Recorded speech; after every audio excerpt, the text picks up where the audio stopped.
Shimon Peres, hero or villain? I didn't like him. A lot of people don't like him, no?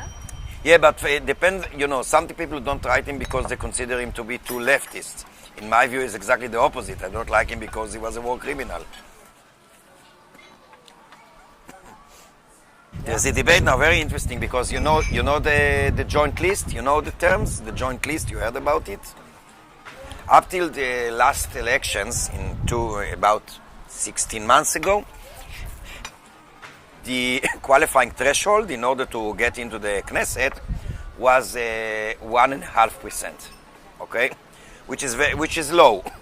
So there were different parties of the left, including some Arab parties. They were kind of not exactly Islamic, but including the Islamic movement, and one party, my party, which is the Communist Party, including some liberal and some other factions, another more national Palestinian party. Each and one of us used to run for office by itself because the qualifying threshold was very low. Now, before the last elections, Lieberman, you know him, he's relative of Adolf, relative in the ideas, I mean, not really, but so he and some other in the far right decided to raise the qualifying threshold in order to get rid of Arab representation in the Knesset. Wow. So now it's almost 4%. And because of that, all the leftist parties, the anti-Zionist leftist parties, which is us and some others that I mentioned, formed a so-called joint list in order to run together. So it's not easy. So now we are the third party in the Knesset. We have 13 seats. And the name of the party is Joint List. Sorry? But then what is the name of the party? Joint List? The joint list, yes. Okay. So there is a really debate now in the last 2 days, because the joint list decided, the leadership and of course publicly stated that no one of the joint list is going to attend Peres' funeral. So there is a real debate, because some people, including some people who support the joint list,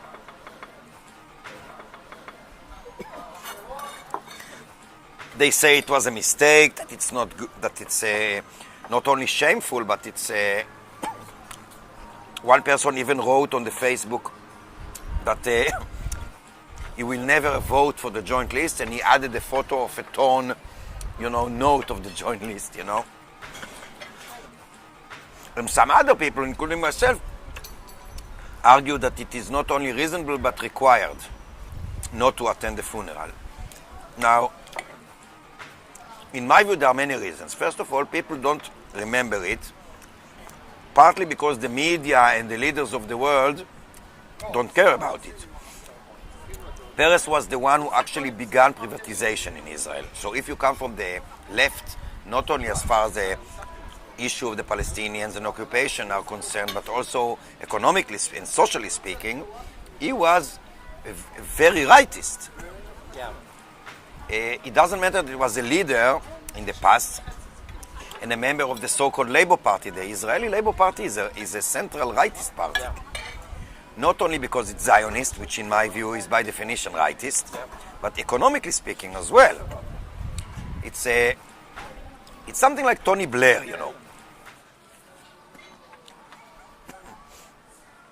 This view is not common, obviously, amongst Israelis anymore. I mean, what percentage of the population would you say, roughly speaking, holds this view, is anti-Zionist basically? Among the Jews, it's, if you ask them, so you will find that less than 10%. Less than 10%. If you ask them what Zionism is, yeah, then they might debate anyway. most of them don't know. Oh. Really don't know. They were brainwashed to define themselves as such, but they really don't have any idea about the history and the ideas, the ideology, anything, even the figures of Zionism. Nothing. I mean, Theodor Herzl, the name Herzl, he was the founder of Zionism, the Zionist movement. And there is a picture of him in the Knesset, just behind where the members of the Knesset speak when they give the speeches. So there's a big picture of Herzl just behind the stage. I'm sure that 90% of the members of the Knesset don't know anything about what he wrote. For instance, in one of his books, and I don't say to defend his ideas because I'm against it, but he warned Jews not to become racists. Right. And so many things that Israel has been doing, especially ever since it was born, but especially in the last 10, 15 years under Netanyahu, are things that if you could wake up Herzl to say what was his opinions, he would say, that's not what I wanted. So, and it drives me nuts because, for instance, a few years ago I gave a course at the university about the Zionist ideology. There were something like, I don't remember, 50 students, something like that. I think I could count on one hand how many of them actually knew anything about it. So, if you ask them, are you Zionist? They would say, yes, I am Zionist. Of course, obviously. What does it mean? I don't know. So they literally say they don't know. They literally don't know. Can I ask what kind of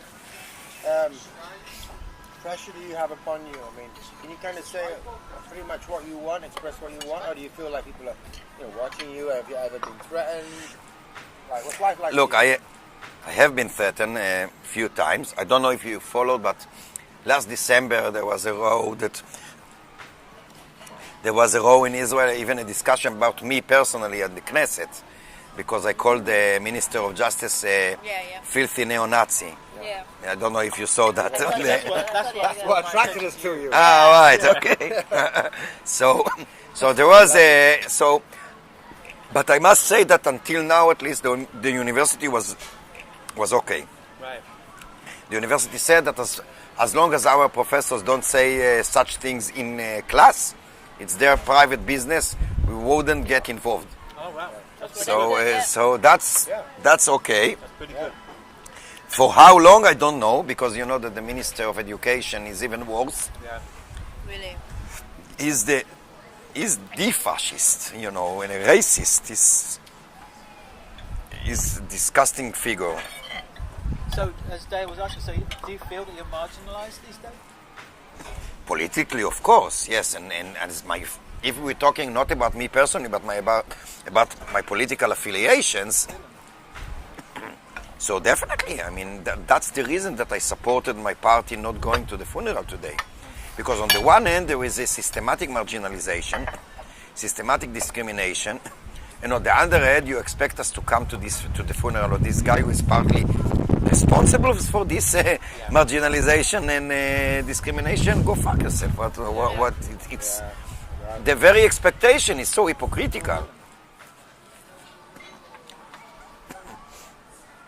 Is there an end game? Is there that much intelligence behind it? You mean an ideal solution or a realistic one? Yeah, I mean, Okay. these guys are moving in a direction. Are they keeping the status quo? Are they trying to encroach much deeper into the Palestinian territory? Keep those people at bay? Is that really? This is as a matter of fact. Yeah. Look, I think that Netanyahu believes, and of course not only him as a person, most of the government believe that the status quo can be pursued, Yeah. which is of course nonsense. Yeah. There are two alternatives, either a solution or backlash. Yeah. There's nothing like status quo. Yeah. Right. But they believe, some of them believe, and especially Netanyahu, that the conflict may be managed. Because you know that there are two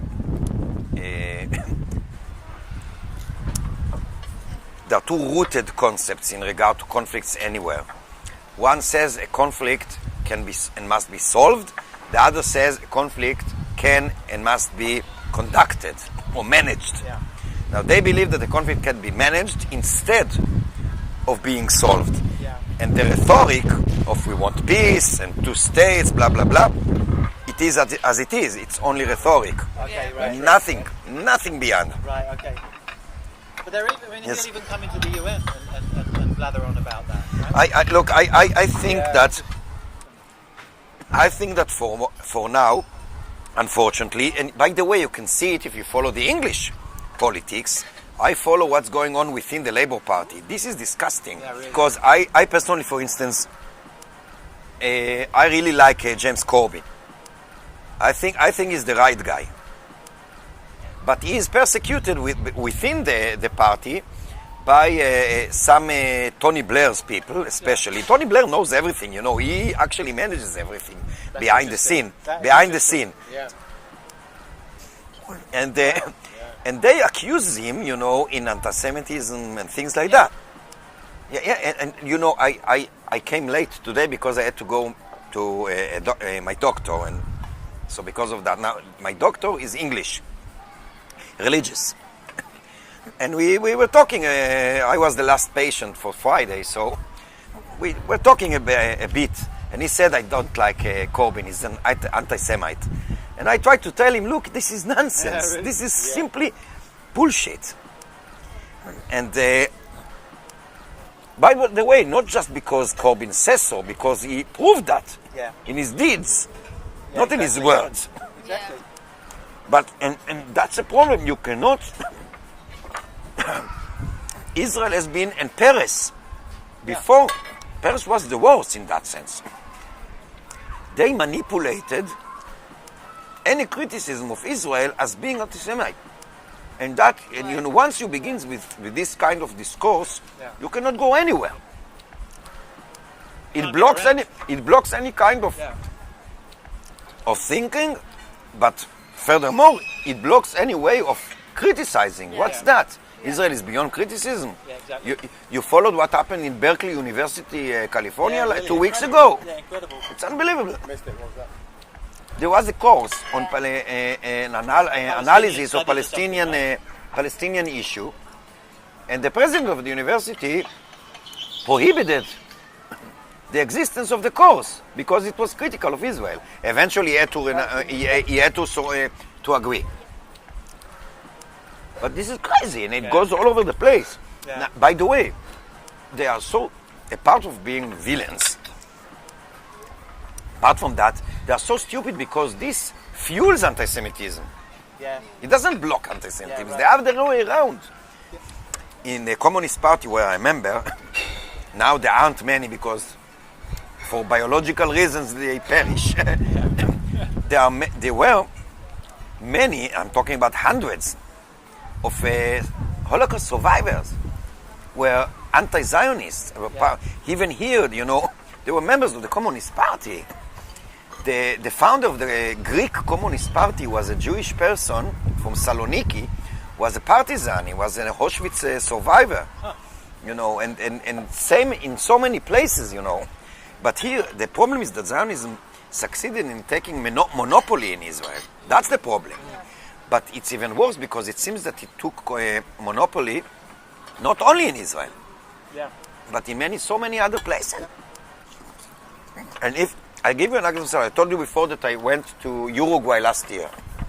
I went to Uruguay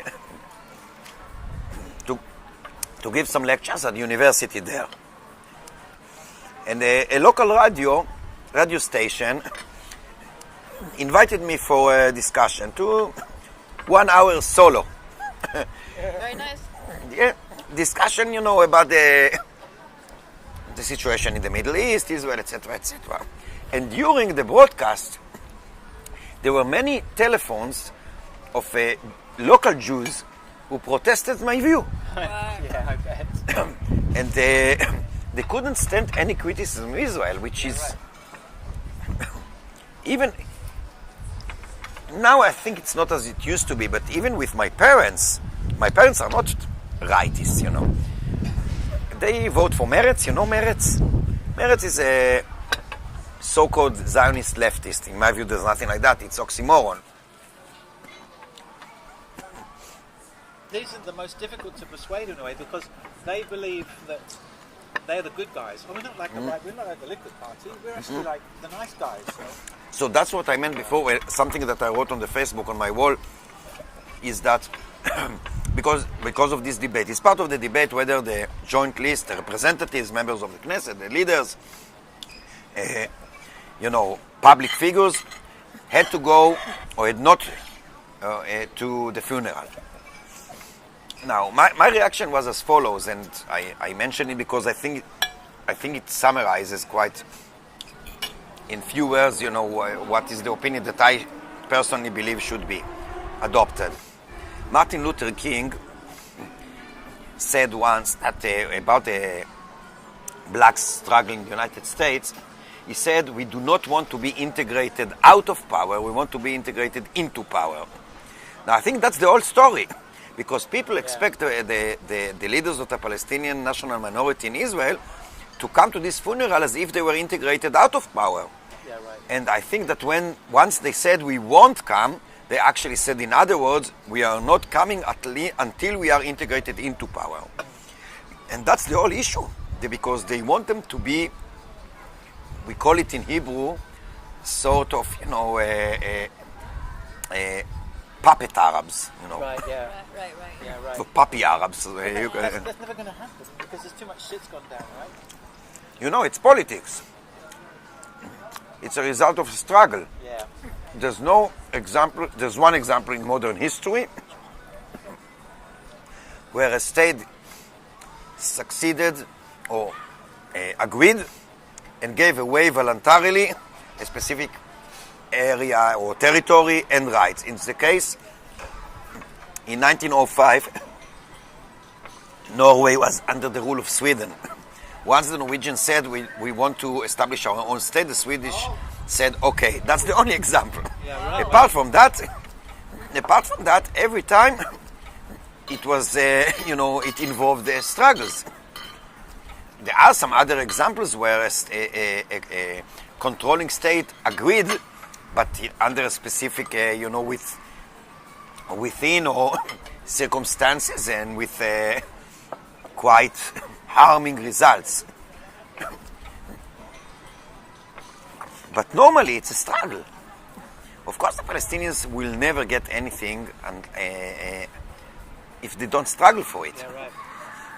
Now, that doesn't mean that each and every act of struggle is justified. Yeah. For instance, to come here, here, just for 2 meters from here, a few months ago, there were 2 Palestinians entered and began to shoot people. That's something that I personally cannot accept. Yeah, right. But the struggle as such for liberation, right. especially for such a vicious and brutal occupation, this is something totally acceptable and reasonable. Yeah, right. But it's bandied about as if it is unreasonable by everybody. Yeah, I agree. Because they conflate, normally, not always, but they conflate very often, too often, between the Palestinian struggle for liberation and freedom and the ISIS struggle for fanaticism. Yeah, right. And they put those, and Netanyahu knows how to manipulate them. This thing about what did he call it? The ethnic cleansing, because they don't want Jewish people in their neighborhood. Can you believe they're backwards? Such a fucking demagogue. I know, he's amazing.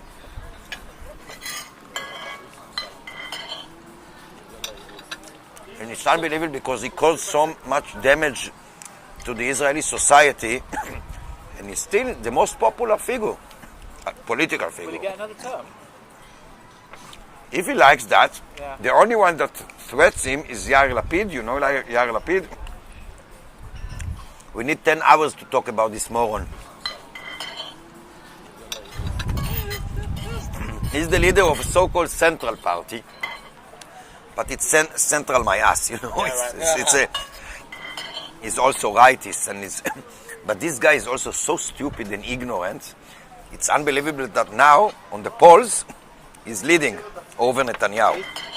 He used to be a journalist. He wrote in a newspaper, for instance, about Copernicus as an ancient Greek philosopher.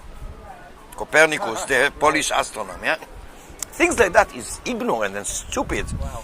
And it's very popular. because the people are ignorant. They are made like that to be, Yeah, you right. know. What about the younger generation? Do you think their mindset can be influenced by Unfortunately, the real facts? the polls, and not only the polls, some academic, research show that the most rightists in Israel are the youth, which is a very bad prospect for the future. Yeah. By In Israel, once you are 16, you get the first call to the army. Yeah. yeah. Just to attend, you are not recruited at this stage. But it's mandatory, right? What you get, you don't go. Yes, I've been in jail 4 times for not going to the occupied territories. Yeah. But in reserve, not in the. When I was 18, I went there just like anybody else because I was brainwashed too. yeah. So you had a change of mind in what During the service, actually. really? Because I mean, it's understood to have a kind of enabling effect. It tends to make people feel even more like a brotherhood against. On both sides, Oh, you it can was find. both Yeah, ways? yeah. Oh, interesting. So you were a young man and you saw the bullshit that was going on and you began to change your mind. Look, I was never a rightist. I went to a youth movement which is associated with the Zionist left.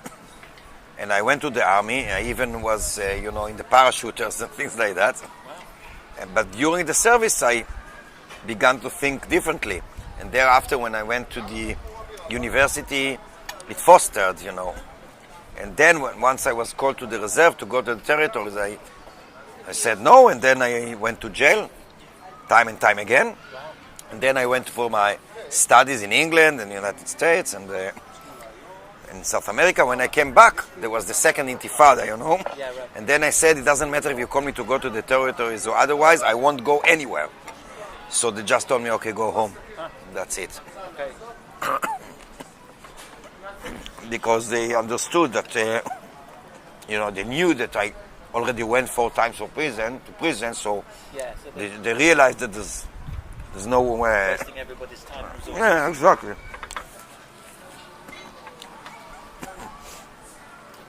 So then, in your view, what is the intelligent way out of this situation? Look, I think that ending the occupation is basically the most important thing. Justice demands that, Yeah. and first and foremost. But not only justice, but also realistically speaking, reconciliation cannot begin with the occupation. And of course, there are some other aspects.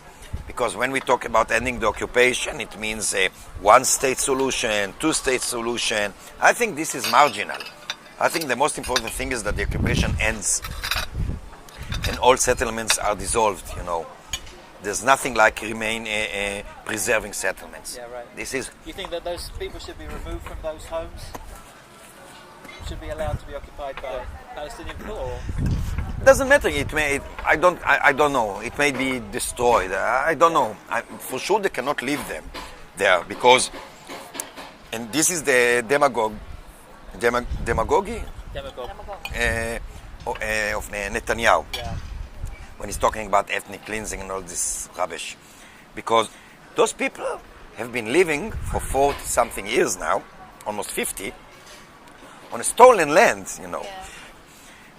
The Palestinians and any reasonable person need not be a Palestinian, cannot accept. There's no equilibrium, there's no balance between Palestinians living in Israel because the state invaded, whereas in the occupied territories, also the state invaded and the settlers. Yeah, right. So they cannot. The equation that Netanyahu did is a cheap, lousy, stupid, fascist, the fiction and demagogy. Yeah. So there's no way. Once a Palestinian leader, he's been dead for many years now, told me that they, Palestinians, have no problems with settlers, but they have problems with settlements. Yeah. Okay. That means, he said, in a Palestinian state, we don't mind to have settlers, but we will never have settlements. Yeah. Because the settlement is a political issue, Yeah. is a political endeavor. Settlers as individuals, Living amongst the community. living amongst them, if you agree, no problem. Yeah, right. I'm not trying to make an idealization. There are racists and fascists among Palestinians too. Of course. And it's not just, all the Palestinians are good and all the Israelis are bad. It's rubbish. But basically, settlements cannot stay there because they are one of the sources, the main sources of the conflict. Once they are dissolved, in my view, if it is done, in an appropriate way, and there is a reliable, sustainable, independent Palestinian state, I believe this is the first stage on a very long track towards reconciliation. Because the state of Israel cannot remain a Jewish state, in my view, either. Yeah, right. I agree. Because I agree. It's racist by its very by description. definition. Yeah. By definition. Thanks. Cheers. So, thanks so much. Thank you. I really enjoyed my time. I wish we could have much more. I know. It's just because I'm Me lazy. too, me too. I hate to shave. Me too. To be honest, I don't like the look of my face without a little bit of stuff. I don't like my look of my face, full stop. That's the only thing that people in Israel would agree with me.